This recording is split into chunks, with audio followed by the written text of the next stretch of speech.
Karena itu dia memerlukan satu strategi untuk memastikan bahwa semua peralatan politik di DPR harus dia kendalikan. Jadi keinginan Jokowi untuk memaksimalkan genggamannya sekarang dia perlihatkan melalui pengambil alihan Partai Golkar. Jadi kalau kita anggap bahwa Jokowi cukup dengan taruh Gibran di tempatnya Pak Prabowo, karena fungsi Gibran adalah wakil presiden, tidak punya kemampuan eksekusi apalagi di bawah Pak Prabowo tuh. Jadi kelihatannya Jokowi menyadari sendiri bahwa Gibran itu bukan peralatan yang cukup untuk mengamankan dia sebagai setelah lengser.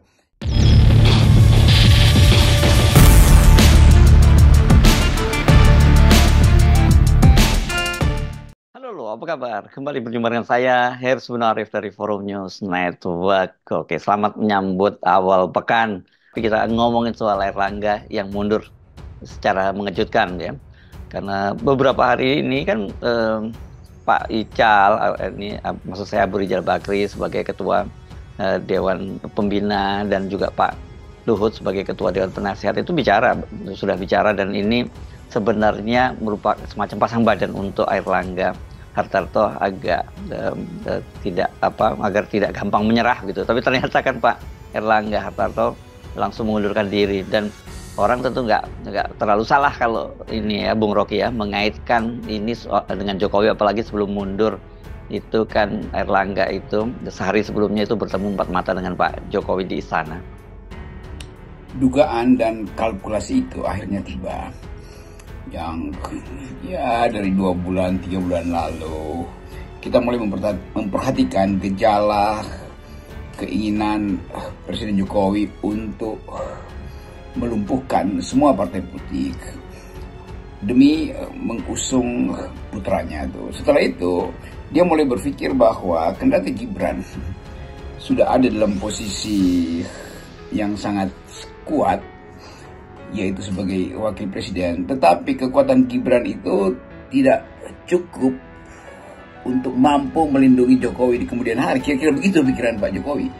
Karena itu dia memerlukan satu strategi untuk memastikan bahwa semua peralatan politik, bukan sekedar kedudukan Gibran, tapi semua peralatan politik di DPR harus dia kendalikan. Kan itu intinya tuh yang saya dan FNN bahas tiap hari sebetulnya. Jadi keinginan Jokowi untuk memaksimalkan genggamannya sekarang dia perlihatkan melalui pengambil alihan Partai Golkar. Jadi kalau kita anggap bahwa Jokowi cukup dengan taruh Gibran di tempatnya Pak Prabowo, dulu kita sebut itu bakal tidak cukup karena fungsi Gibran adalah wakil presiden, tidak punya kemampuan eksekusi apalagi di bawah Pak Prabowo tuh. Jadi kelihatannya Jokowi menyadari sendiri bahwa Gibran itu bukan peralatan yang cukup untuk mengamankan dia sebagai setelah lengser. Nah itu kira-kira dasar material kenapa Jokowi akhirnya menganeksasi Golkar. Sempurnalah kemampuan kita untuk melihat bagaimana kekuasaan Jokowi itu di ujung masa berkuasanya masih ingin dapat kepastian bahwa dia tidak akan dipersoalkan setelah kekuasaannya berakhir nanti. Nah di situ fungsi dari Bahlil atau orang-orang sekitar Jokowi berupaya untuk memberi jaminan bahwa Pak Jokowi Anda akan aman kalau Golkar itu kami yang kendalikan. Apalagi kalau akhirnya dibuat semacam mekanisme dari antah berantah supaya Jokowi jadi semacam ketua umum bayangan di Golkar untuk mengendalikan Golkar di parlemen. Kan dia gagal untuk mengendalikan PDIP. Jadi kelihatannya itu dasar berpikir awal. Oke, Bung Rocky. Jadi apa yang bisa kita simpulkan ya? Ini kendati berhasil menempatkan Gibran sebagai wakil presiden, Bobi di Sumut itu juga nantinya jadi gubernur, dan Kaisang yang mungkin nanti di Jawa Tengah itu Pak Jokowi juga jadi ketua DPA, tapi kelihatannya Pak Jokowi tetap saja tidak merasa aman ya. Ya tentu saja banyak analis politik yang melihat soal pencaplokan Golkar ini dengan kacamata persaingan di dalam tubuh Golkar yang dikendalikan oleh presiden. Iya itu soal yang biasa aja bahwa presiden ingin mengendalikan Golkar. Tetapi yang mesti kita jawab, kenapa keinginan itu masih berapi-api padahal Gibran sudah jadi wakil presiden. Kan itu intinya, artinya Jokowi sendiri tidak cukup percaya bahwa Gibran bisa menyelamatkan dia tuh. Jadi dia juga nggak percaya bahwa anaknya bisa menyelamatkan dia. Kan tetap dalam politik Indonesia pasca lengser selalu ada problem tuh. Demikian juga Pak Jokowi, masalah-masalah hal-hal yang salah kebijakan, hal-hal yang menyangkut cawe-cawe konstitusi, hal-hal yang juga melibatkan bisnis keluarga. Kan semua itu dicatat oleh netizen atau dicatat oleh jurnalis asing. Kalau kita nggak mau menyebut jurnalis dalam negeri, karena jurnalis dalam negeri juga bisa dianiaya atau dipaksa untuk berbohong. Tetapi sekali lagi, Jokowi sebagai pelaku politik, sebagai political actor, ngerti bahwa dia nanti akan dipersoalkan. Jadi dia berhitung bahwa Gibran tidak mungkin punya kemampuan untuk mengamankan dia kalau kalau parlemen tidak dia kuasai itu. Nah, menguasai parlemen artinya menguasai partai-partai yang signifikan mempersoalkan kebijakan Jokowi. Siapa itu? Ya PDIP yang memang sudah berseberangan. Dan PDIP tidak mungkin dikendalikan Jokowi. Partai-partai lain itu terlalu kecil, maka Golkar lah yang jadi sasaran. Kenapa? Karena Golkar punya semacam ditawan secara politik oleh Jokowi karena kasus-kasus di sekitar kepemimpinan Erlangga. Kan hanya itu keterangannya tuh. Kita bisa pergi kemana-mana keterangan lain, tapi kelihatannya inti dari masalah pemaksaan Erlangga untuk mengundurkan diri adalah keinginan Jokowi untuk mengendalikan Golkar. Sekarang bukan, setelah dia lengser nanti, supaya Golkar tidak punya semacam peralatan untuk mempersoalkan hal-hal yang pada satu waktu nanti setelah Pak Jokowi lengser akan dibuka ke publik sebagai kejahatan konstitusional atau bahkan kejahatan kebijakan atau kejahatan ekonomi. Kan itu semua yang ditabung oleh Jokowi hari-hari ini kan, bukan sekedar soal IKN. IKN itu adalah soal yang udah jadi sensasi internasional, tetapi kepribadian Jokowi sendiri atau batin bolehlah terganggu karena dia memerlukan jaminan. Nah, karena itu jaminan yang paling material, yang paling mampu untuk diperlihatkan nanti adalah jaminan bahwa tidak ada satu partai pun yang punya ambisi untuk mempersoalkan Jokowi. Nah, karena itu Golkar harus diambil alih, kan begitu kira-kira pikirannya. Baik, Bung Rocky. Ini pertanyaan saya, gini, bagaimana kita memahami langkah politik Jokowi ini? Bukankah Jokowi ini boleh kita sebut sekarang ini kita bisa menyimpulkan bahwa dia tidak mempercayai Pak Prabowo, kendati Pak Prabowo itu bolak-balik sudah memastikan bahwa dia ini akan pemerintahan dia akan merupakan kelanjutan dari pemerintahnya Pak Jokowi, dan dia juga katanya tidak malu-malu memastikan bahwa dia adalah tim dari Jokowi. Saya menerangkan ulasan tadi dengan satu jalan pikiran yang biasanya disebut fenomenologis itu. Artinya ada sesuatu sebagai fenomena yang harus dibaca oleh kepentingan seorang aktor. Kira-kira itu intinya tuh. Nah, fenomena yang ada sekarang adalah ketidaknyamanan Jokowi karena dia akan lengser, maka dia merasa cemas gitu, mengalami anxiety, dan dia mengalami sendiri itu sebagai live experience itu.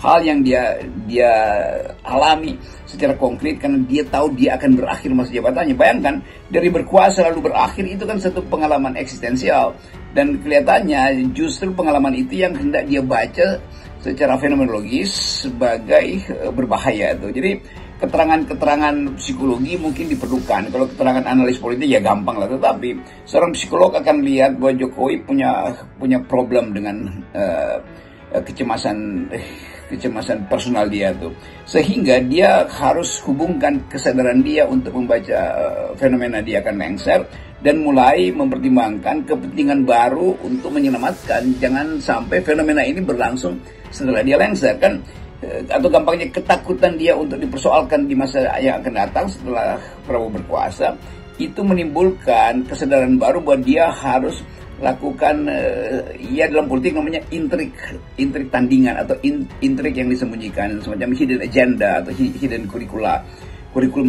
terselubung. Nah, yang ada di depan mata kita adalah kurikulum terselubung Jokowi untuk mengamankan kecemasan dia di waktu yang akan datang. Kan begitu cara kita membaca fakta politik secara fenomenologis. Dan keterangan-keterangan semacam ini menunjukkan, maksud saya keterangan yang saya sampaikan tadi, kita mulai membaca masalah politik bukan sekedar secara kuantitatif atau dengan lakukan perbandingan politik itu comparative politics, tapi mulai masuk ke dalam semacam analisis yang lebih mendalam lah, untuk membaca bahwa kekuasaan itu selalu punya semacam kecemasan dalam dirinya sendiri itu, dan kekuasaan yang hendak dimaksimalkan itu menunjukkan bahwa kecemasannya juga maksimal. Kalau Pak Jokowi enteng-enteng aja kan dia anggap aja, oh toh Gibran akan selamatkan saya, bahwa Pak Prabowo punya semacam gentleman agreement untuk tidak mengganggu saya nanti. Tapi dia nggak percaya itu, jadi dia tidak percaya terhadap strategi dia sendiri. Dia tidak percaya bahwa Gibran yang dia udah taruh di Prabowo itu akan mampu untuk mengamankan posisi bapaknya di kemudian hari. Itu soalnya.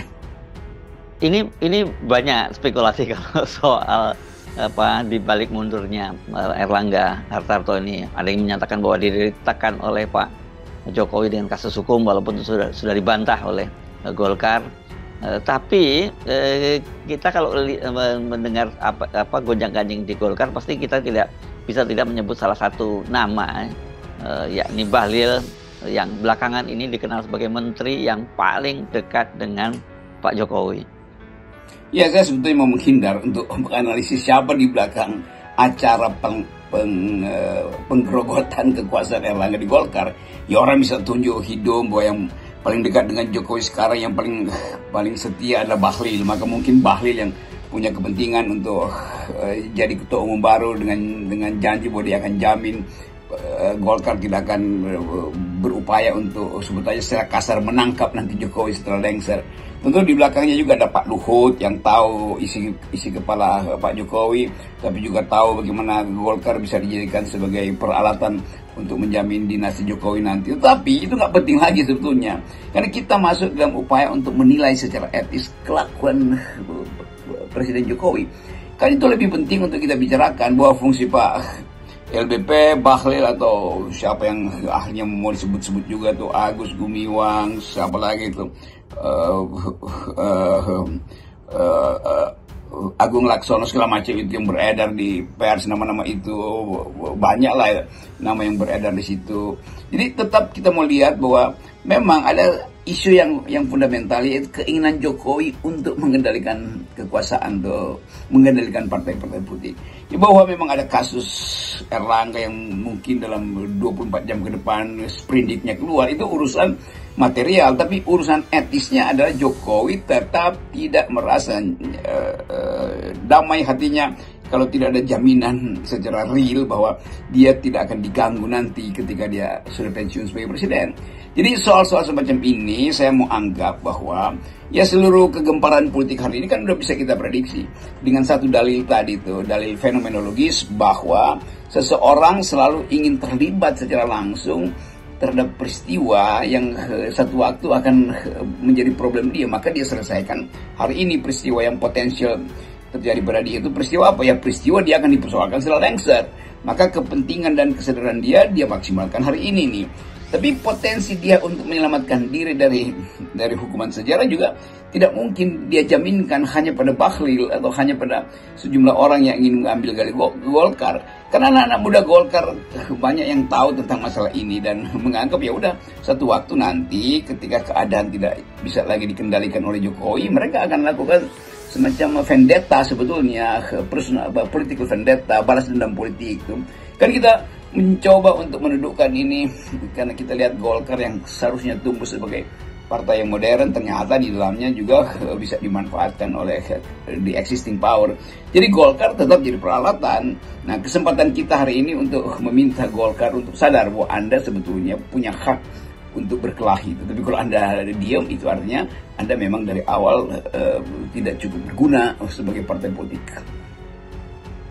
Oke, sekarang kita balik lagi ke Erlangganya ya, karena menurut saya ini sangat menyedihkan kalau ternyata Erlangga itu dengan mudah menyerah begitu saja, mengundurkan diri setelah sekian lama berjuang untuk tetap survive. Padahal dia kan juga di backup oleh tokoh-tokoh senior sekelas Abu Rizal Bakri dan Pak Luhut Panjaitan. Jelas saya tidak punya kepentingan dengan apa yang terjadi di Golkar, di antara fraksi atau di antara geng-geng atau groupings yang ada di Golkar. Saya peduli terhadap sistem politik kita, yaitu bisa dengan mudah dikendalikan oleh kekuasaan. Ini sebetulnya pelajaran yang sangat bukan sekedar sangat penting, tapi sangat dramatis justru terjadi karena kita lihat bagaimana Pak Erlangga Hartarto itu dari mungkin setahun lalu itu dibidik, tetapi masih bisa lakukan maneuvering dan akhirnya dia terjebak sendiri kan. Kan kita bisa bayangkan seandainya Erlangga punya semacam guts gitu, punya audacity, keberanian untuk mengatakan tidak pada Jokowi, dia mungkin hari ini terlempar dari kekuasaan, tetapi setelah berkelahi. Kalau sekarang kan dia terlempar tanpa berkelahi kan, itu juga semacam memalukan bagi Golkar sebagai institusi dan anak-anak muda di Golkar yang ingin melihat bahwa Golkar itu tumbuh dalam secara profesional, partai politik, ada semacam kepastian regenerasi di situ. Sekarang berantakan. Jadi kita bisa bayangkan caleg-caleg yang sudah ditunjuk oleh Erlangga di pilkada nanti itu kan ratusan itu kan, itu akhirnya mesti diubah lagi kan. Kalau kekuasaan pindah pada Bahlil atau pada siapapun yang akan, atau bahkan mungkin Gibran akan dijadiin ketua di situ, pada siapapun, itu artinya rejim Erlangga yang sudah siap-siap untuk memenangkan Golkar di daerah-daerah akan diganti. Jadi banyak calon Golkar juga yang pasti bersiap-siap untuk lengser juga bersama dengan lengsernya Erlangga, dan itu akan menjadi tema baru dalam politik pilkada nanti. Nah, kita ingin lihat sebetulnya sikap Erlangga terakhir. Harusnya Erlangga bilang, oke, saya mundur dari Golkar sekaligus saya mundur dari kabinet Jokowi. Itu yang ingin kita tunggu hari ini, supaya ada semacam ketegasan bahwa Erlangga walaupun dia tidak mampu lagi melawan, tapi dia bilang oke, sekaligus saya mundur supaya ada pembelajaran tuh, sehingga bisa diikuti oleh menteri-menteri yang lain. Nah, kalau Erlangga berani mundur hari ini, dia akan jadi game changer untuk peristiwa politik yang akan datang. Tetapi sebelum dia mundur, kita sebutkan dulu bahwa kalau Anda nggak mundur, itu artinya Anda kekurangan air mineral. Erlangga kekurangan air mineral, itu air yang memungkinkan oksigen diproduksi dengan baik dalam tubuh kita, lalu kita jadi sehat, lalu kita mampu untuk re-energizing ourselves gitu. Jadi sekali lagi, Golkar masih punya kesempatan supaya Anda jangan disebut sebagai ranting kering. Bagaimanapun Anda adalah pohon yang kuat, beringin pohon yang kuat, bukan sekedar rantai kering yang bisa diinjak-injak oleh kekuasaan. Selamat berjuang.